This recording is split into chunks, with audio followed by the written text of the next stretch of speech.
Hi, everyone. Thanks for joining us today. I'm Thanos Davelis, Director of Public Affairs at the Hellenic-American Leadership Council and host of The Greek Current.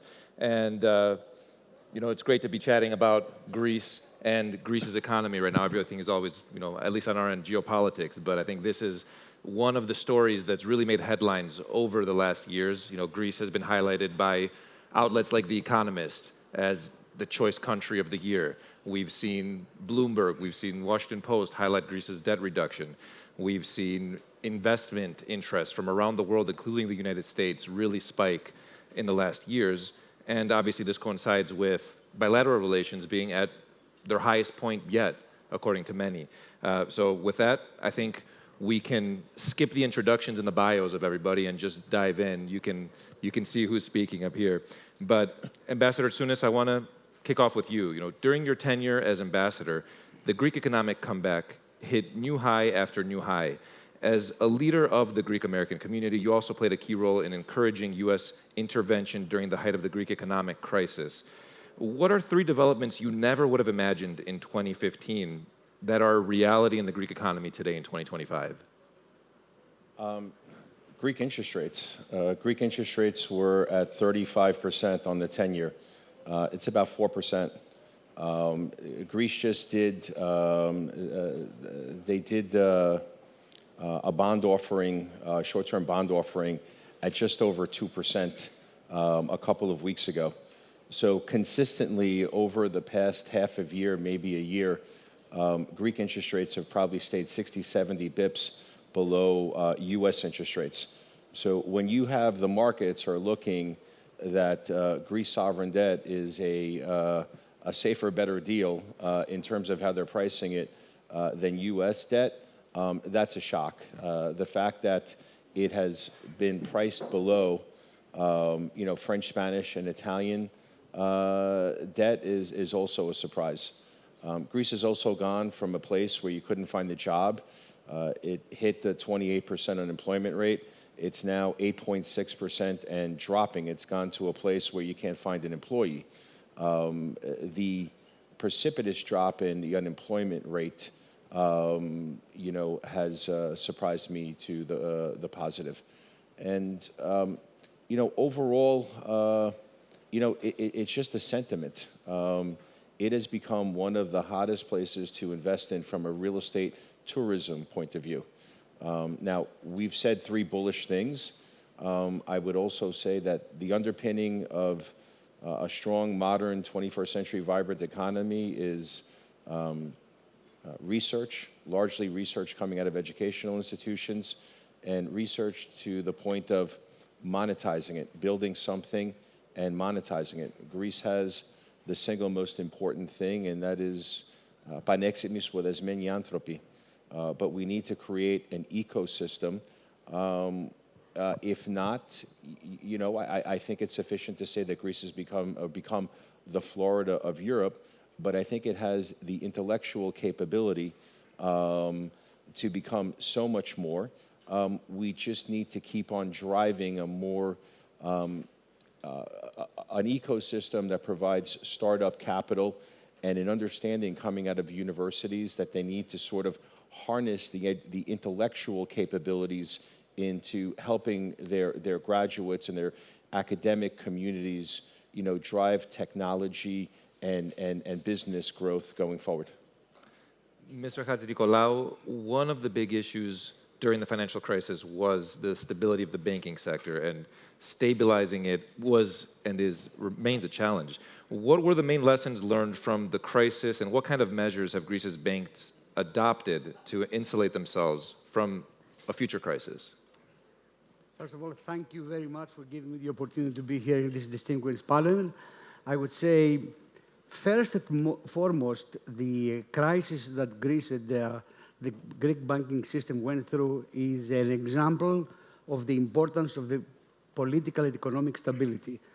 To see how this works in the US and other Western countries, the crisis emanated from the banking sector and then contaminated other things.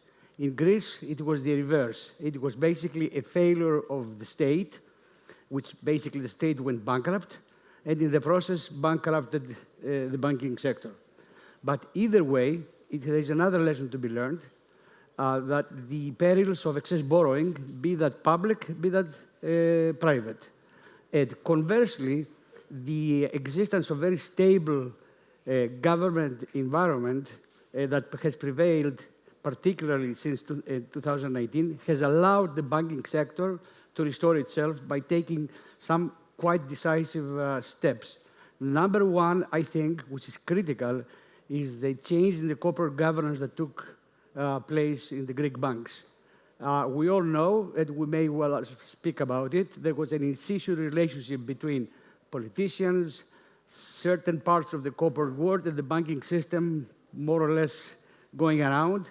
That stopped when there were significant changes at the top of the banking organizations, at the insistence of Troika, where we basically established proper corporate governance through independent boards.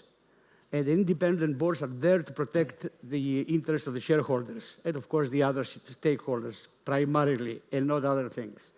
And that has been instrumental in setting up the culture that has gone further down. As we know, and we say in Greece, to ψάρι βρωμάει από το κεφάλι. Fish stinks from the head. So that has been critical in order to change the culture. I would say to you also a second lesson is that be decisive to deal with the issue head on. And the Greek banking system, with the assistance of the state, tackled the number one issue of the banking system, which was the NPLs, the non-performing loans. We took significant haircuts. Unfortunately, shareholders suffered another round.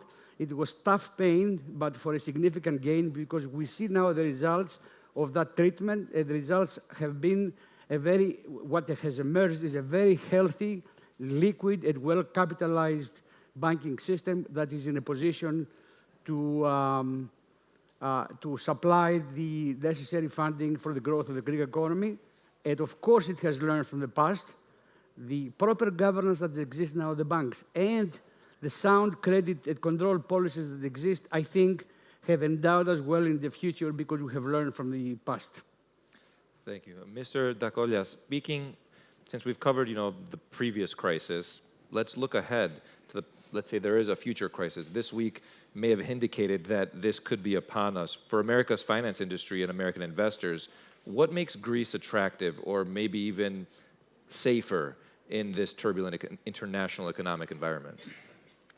One of the issues I think that is in front of us that I think is not obvious is as the U.S. becomes more distressed and as there are more opportunities in the U.S., countries like Greece for U.S. investors become more challenging to invest in because there are more opportunities for us back in the States. So while it is a safe country to invest in, I mean a lot of opportunities here. I think one of the challenges about the U.S. and the crisis that's going on right now, which I don't think will be resolved in the near future, is that you'll see more American firms, more U.S. institutions at least, spending time investing more in the States, focusing their efforts because it's obviously a much bigger market and there are more opportunities for them to invest across the capital structure and different assets in the U.S. than there are in Greece. That said, there are a lot of us that have European dedicated funds, so funds that are focused entirely on European investments. And Greece does stand out for all of us in Europe as a consistent place to do business right now with a stable government, stable regime. I disagree a little bit on the NPL side in Greece because it has, and going off topic here for a second, but that's all right. We talk about this all the time. The NPLs have left the Greek banking system, but they still exist. They haven't gone away. They just sit in our hands, they sit in other owners' hands. And so when you think about it, until that resolves itself in Greece, until you see the NPLs kind of go from whatever they are now, 70 billion down, 70 billion down, you still have a big part of the economy that doesn't have access to capital, that's still locked into the transactions that basically are remnants of the crisis. They've just left the banks. The banks now are liquid, they can provide capital, but all of these individuals, all these companies are unfinanceable because they have the NPLs and the banks can't actually refinance them. So, for Greece to really continue on its path, I think that transition has to occur also, or continue. Mr. Handjinicolaou, I want to pull you into this discussion here on NPLs because I know you jumped in there. Absolutely correct. The NPLs have left the banking system, but they are still with the Greek economy. And that's a major problem because, as Dean very correctly pointed out, it's trapped capital that keeps people hostages. It has been going on now for too long, and I do not see, frankly, a solution until we get to the end of the discussion when we're going to talk about the last question, and I will come back to that, okay? So hold your horses a little bit for the complete answer. George, did you want to chime in? For those that were not finance managers, NPLs are non-performing loans. And why is it important? Because Greece has difficulty rehabilitating a loan, the net that is this. You borrowed $10 million 10 years ago. You nursed your company back to health, and it could adequately support $6 million in debt. Unless you are able to rehabilitate your loan, you've sold it, you've settled it, you've refinanced it for $6 million. The person who bought the NPL is happy. Now you are able as a company to go out and buy other things, build other things, develop, employ, and get access to additional credit.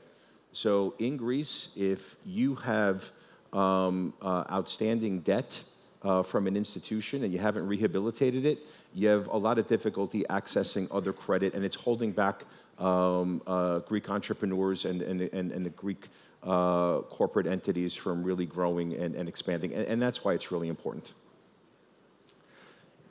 Mr. Pissios, I want to turn to you because we often hear about the Greek economy's success stories, which are primarily in tourism a lot. At least that's what we see in the headlines. But one of the common critiques is that the Greek economy is not diversified enough. You led the creation of an entirely new industry in Chicago when you established Cinespace Studios, which you also used to help Greece become a more attractive destination for Hollywood. Can you tell us how you helped transform the economy of Chicago and why that's a model for doing something similar in Greece? Yeah. So Chicago, when we opened up Cinespace in 2009, it was definitely the time of the real estate bubble. Things were terrible in Chicago. There was not many jobs. There was not revenue. It was just a bad time. And so with Cinespace, what we were able to do is create 20,000 jobs. We ended up putting in about $2 billion worth of revenue for the city and state of Chicago, Illinois. And education was a big part of it.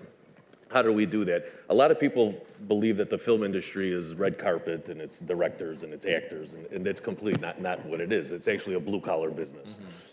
You don't need a college education. I've been to Cinespace Studios and I've seen that, so yeah. Yeah. So you don't need a college education to work at Cinespace. So out of 20,000 employees, maybe 10% had a college education, right? So what better tool to have coming out of a crisis? And along with that, you're also able to partner with colleges for the ones that want to go to film school, the ones that want to be a director, the ones that want to learn how to edit films and write scripts. With Greece, it was kind of, the timing was incredible. When I brought about 15 studio executives, all top executives from LA, here for a FAM tour, Greece was just getting out of their issues, right? And they listened to these studio executives, and they did a great job showing them Greece, showing them the possibilities of Greece, showing them that Greece did have a good labor group, good universities. And since that tour, I mean, filming in Greece, and I think you're right, it's not talked about enough. Usually from the States, when you hear Greece, it's all tourism. That's all you hear about, But the film industry has done a great job here. I still stay in contact with all the studio executives that I brought here at that time, and they couldn't be happier with the service, with the tax incentive, with the labor force, and again, everything. The key is always it's blue collar jobs, and any state, any country, any city always can use those jobs, especially when you're coming out of such a traumatic economy that we were coming out of then in 2009, and Greece was coming out of when we started here. Yeah. Mr. Saracakis, speaking of diversity in the economy, you had a company that's involved in multiple sectors. Which sector of the Greek economy do you see the most significant upside? Before answering to that, I would like to describe a bit my view on the future of the economy. Sure. We have been going through a tremendous recession that lasted almost 10 years. and then we followed a quite successful recovery phase. Now again, we are in a turning point where we need to go to the next step, which is the growth phase. The lessons learned from that recessions and what got us there maybe were not fully understood, but so the challenge now is to, even if that was not enough, to realize that the global change and the shifts that are happening, those make us address with urgency, what we need to, how we need to restructure our economy. So innovation must be for sure a theme, a pillar of that, with a new technological revolution in the air, but also sustainability in mind. And by sustainability, I don't just mean the environment, but also financial sustainability. So our investments must be long-term and look into the future. So our growth model, and as we know it, must take all that into consideration. I think we need to implement, like I just said, innovation and the new technologies. We have to have an eye on exports. The local market is good as it is, but we have to expand. We need to attract, of course, foreign investments, which is also the theme of this panel. And we need to be able to be resilient, but also flexible, because changes happen very fast. And we must not forget, of course, social cohesion in anything we do. Greece, because you asked about sectors, Greece traditionally is a service economy. So we need to upgrade the service economy into more knowledge-intensive sectors. Ambassador, you mentioned some of them. And of course, we need to increase manufacturing. We're very low at that. And we must be able to add value to whatever we produce, not sell low-value products, whether it's services or manufacturing. And one obvious step in that is the new technological revolution and businesses that are in that sector, which require relatively minimal, less investment as opposed to high manufacturing. And it also takes advantage of the very skilled and good people we have here that can be, work in that. And yes, I would like to see this economy, like I said, change from the recovery mode, aim high, and go into a growth mode.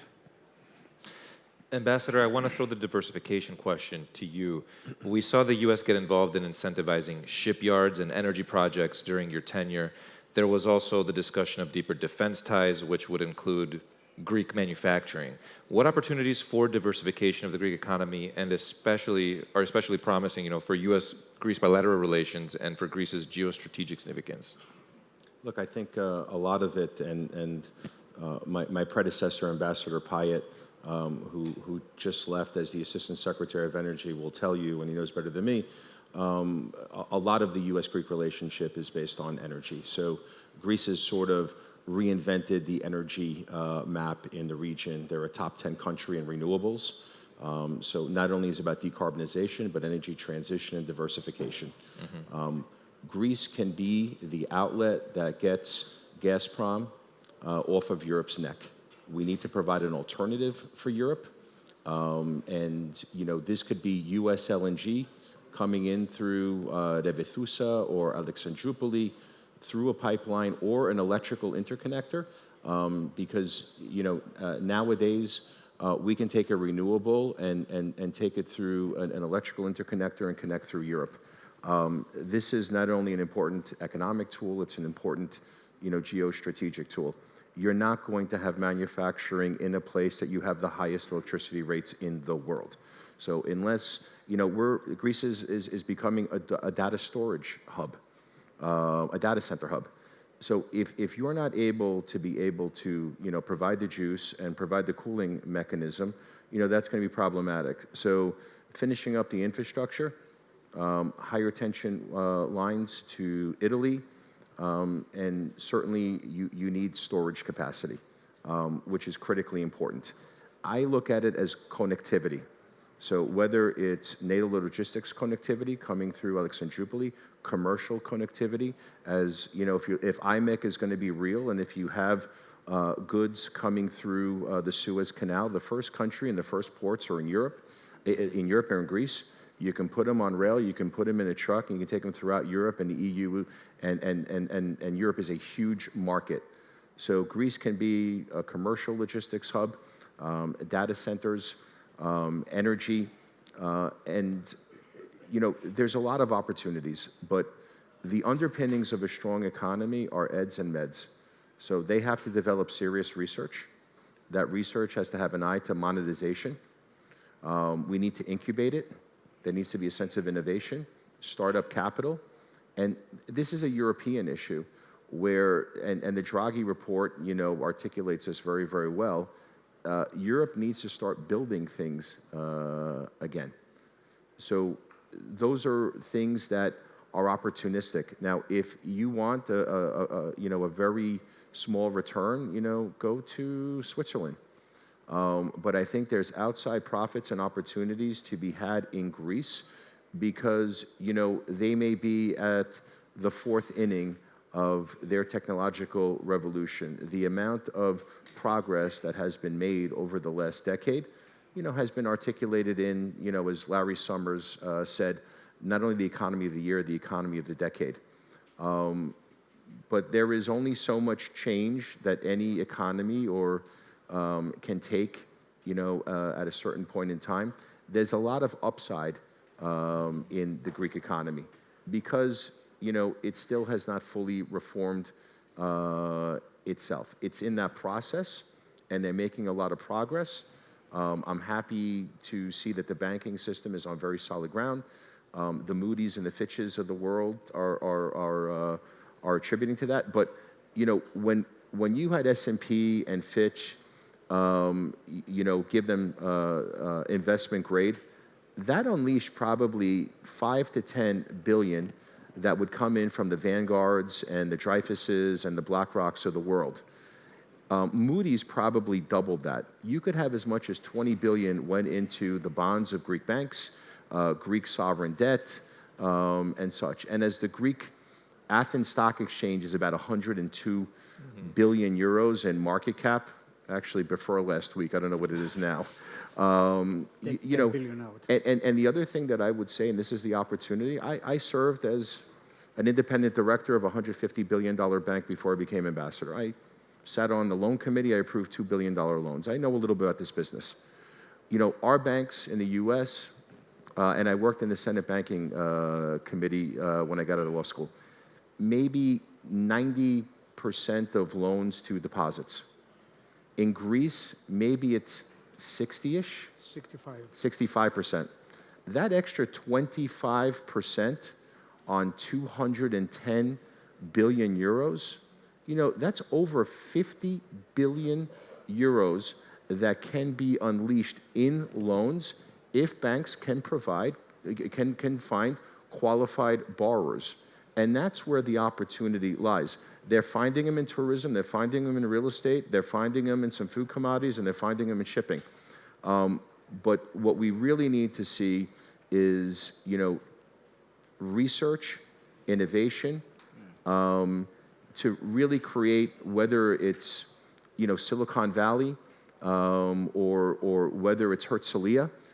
Greece has that capability. We just need to finish building out this ecosystem. Well, Mr. Handjinicolaou, I want to turn to you then. You know, have we witnessed loan demand pick up in Greece in either new economic sectors or in underdeveloped geographic areas? You know, is there anything about loan demand in Greece that might suggest, one, that diversification is underway, and two, that this money could start trickling into the economy and provide that boost that the ambassador outlined?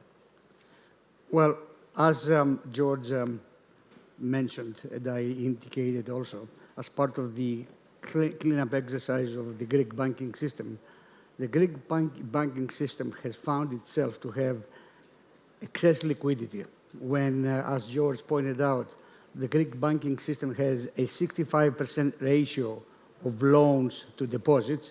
That indicates that the system is very liquid. Add to that the system is very well capitalized, one of the highest capital ratios in Europe, then you have a banking system that is ready and willing to lend. It has the money, it has the capital to do so. But it takes two to tango. In order to lend money, that means somebody has to come in and ask for loans, which basically, the question here is not the capacity of the system to supply liquidity. It's the capacity of the system to generate new investments, which goes straight to the question you are asking, which is how basically do we grow the economy, which is a hotly debated topic. It has been a hotly debated topic for the past 60 years in Greece. How do we grow? But what we are now seeing is an economy that is really heavily leaning on tourism. And it is also the foreign direct investment that is coming in, where basically last year we got about 6 billion of FDI, out of which half of it went, 50% went to real estate, and another 15% went to the stock market. So a small portion of that went to the real investments, I would call, and, in the form of data centers, some of them went to logistics, some of them went to energy, as George pointed out. But we need much more of that. Why? Because over the period of the crisis, the past 10 years, where there was underinvestment, now people estimate that we have a deficit of about an investment gap, if I can call it this way, of over 100 billion. To basically fill this investment gap, we need much higher amounts of investment, both domestic, financed both domestically and internationally. And also, in order to have a balanced growth, you need to have it not all happening in Athens and Thessalonica, you need to see it happening in the periphery as well of Greece.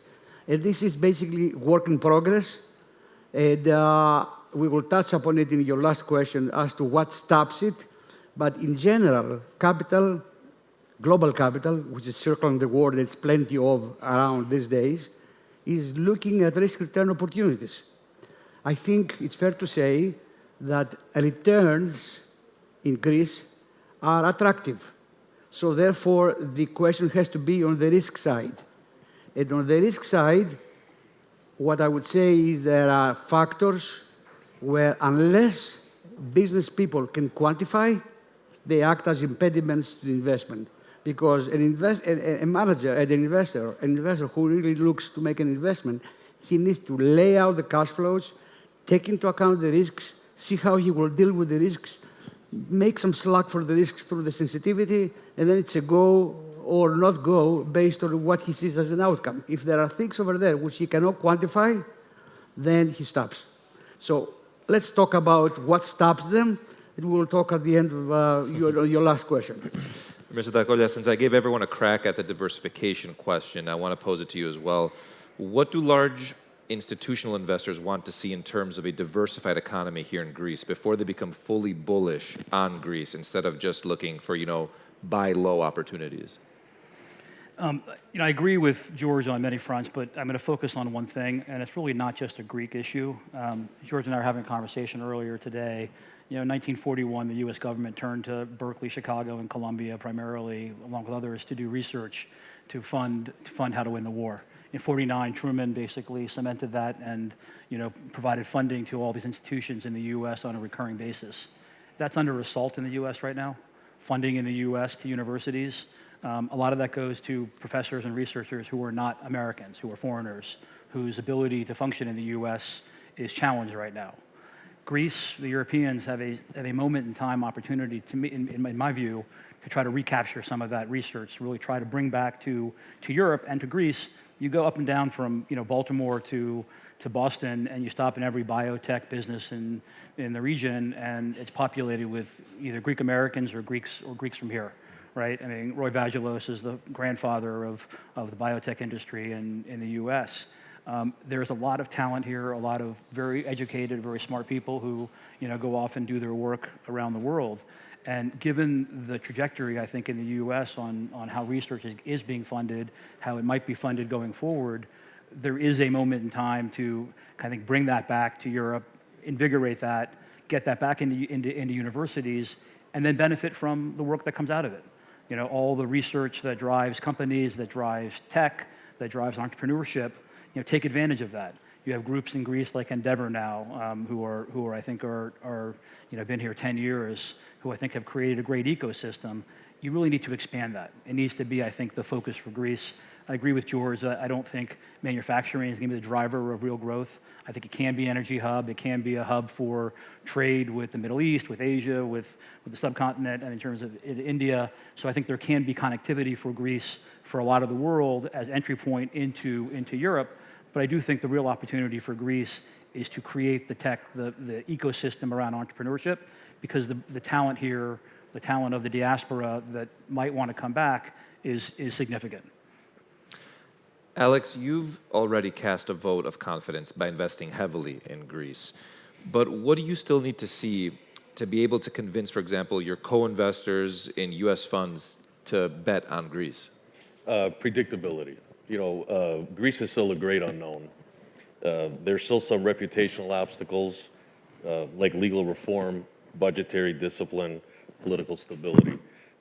Making sure that these are givens and not question marks, I think that's really number one. You know, it all makes a difference, and it makes people like myself and other investors motivated to want to come to Greece. I mean, I have motivation for other reasons, you know, family, and this is where my family's from, and you know, success worked well for the family in the United States and in Canada, and now you know, we really want to do something in Greece to keep investing. And Greece definitely, you know, has to do a better job. I kind of said it before, in addressing their success stories. You know, because you know, you hear it from, at least in the States, you know, you'll hear about every tourism story and you know, every hotel that's going up, but that's all you hear coming from the States, you know, and I think there's so much more success stories in Greece, and I've been spending more and more time here, and I just think they need to get those great stories out there because there's so many great stories. Is there a story in particular that you think we should know about?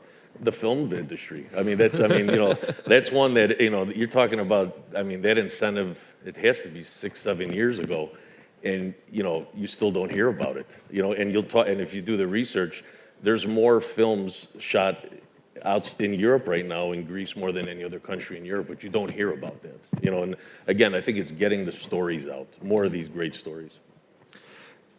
John, you're running to head the American-Hellenic Chamber of Commerce. What's one change to that institution that you believe would help draw more foreign investors to Greece and to link them up with trusted local partners? Because that's also an important issue for foreign investors.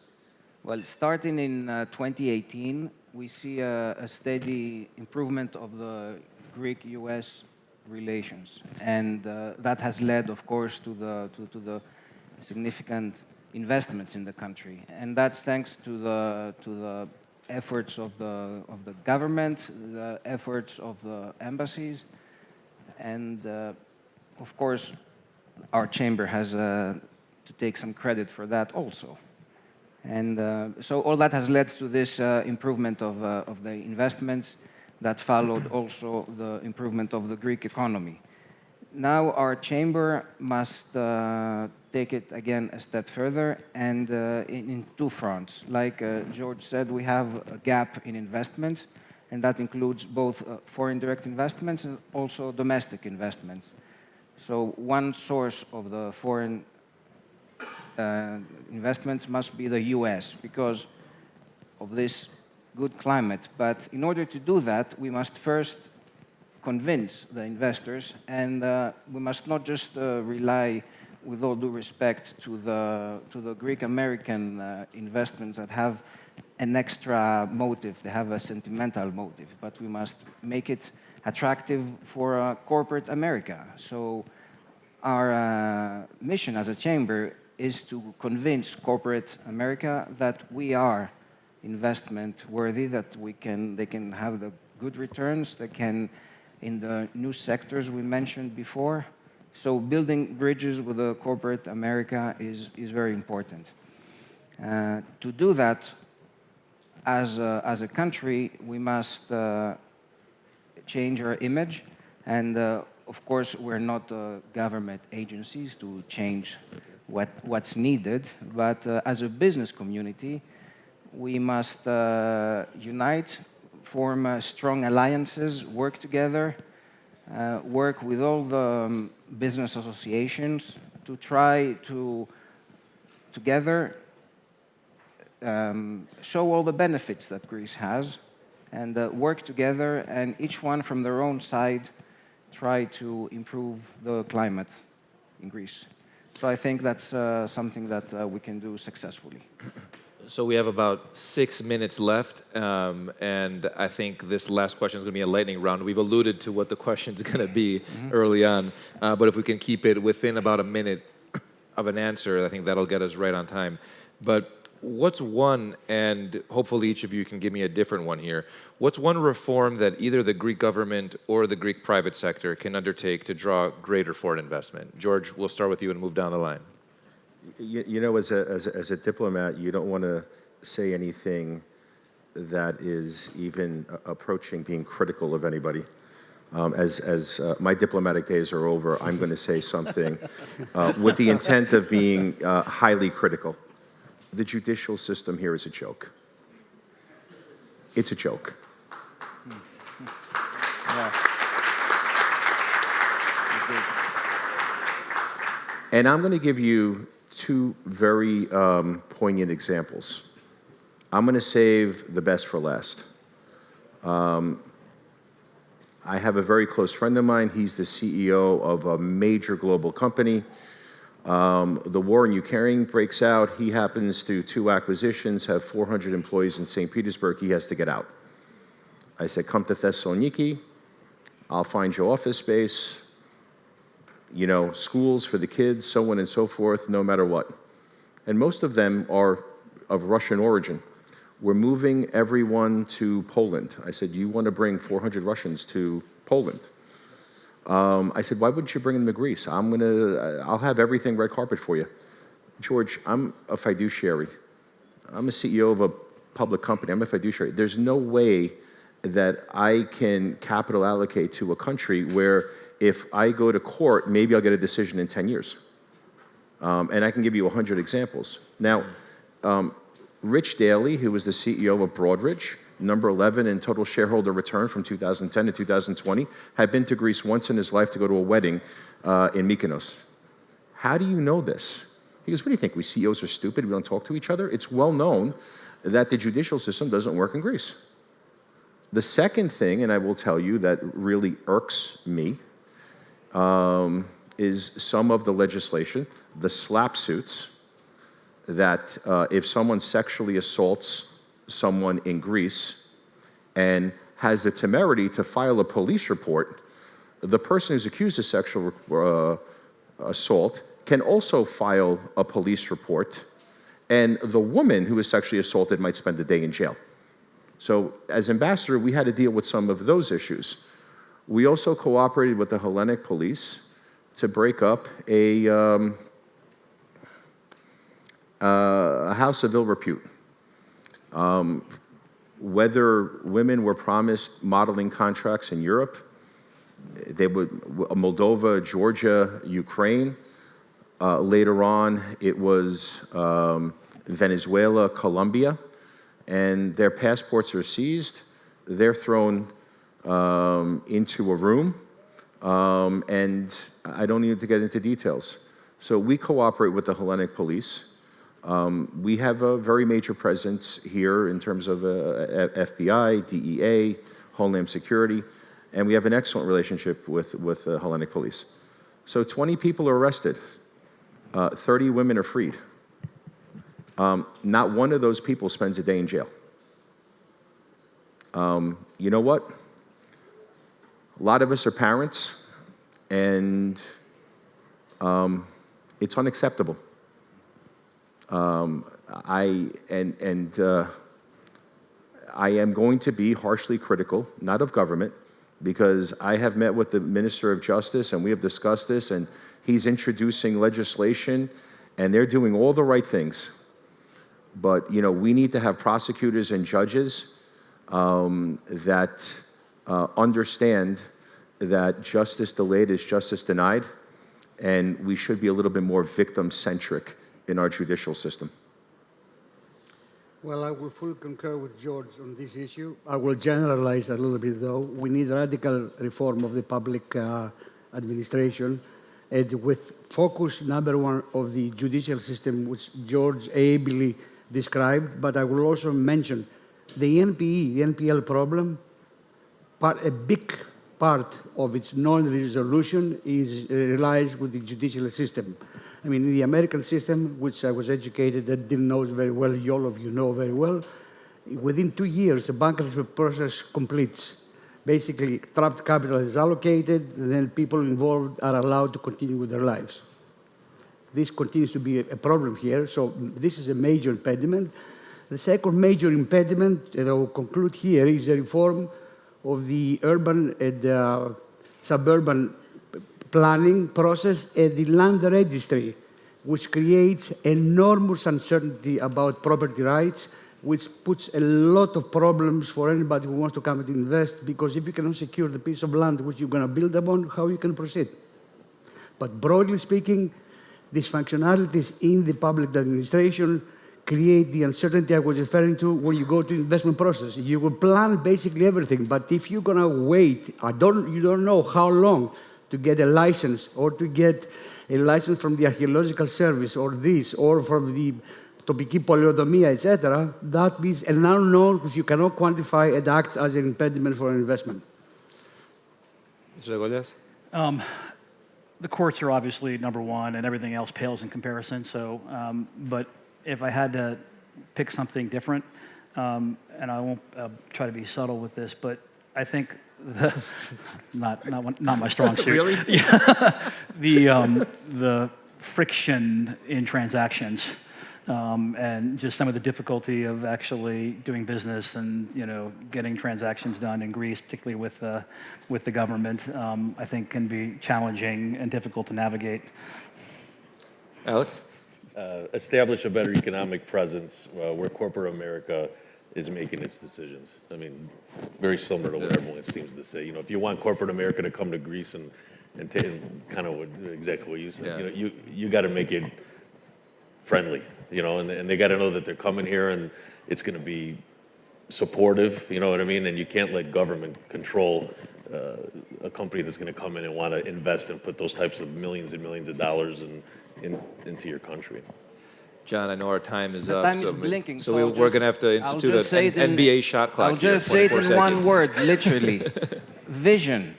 Vision. We lack the vision. Let's have the vision, the ambition to turn around the country, the business environment, and make it business friendly. Without investment, we cannot grow. So we need investment. Let's make it easy for the investors. Thank you, everyone. Thank you very much. Thank you.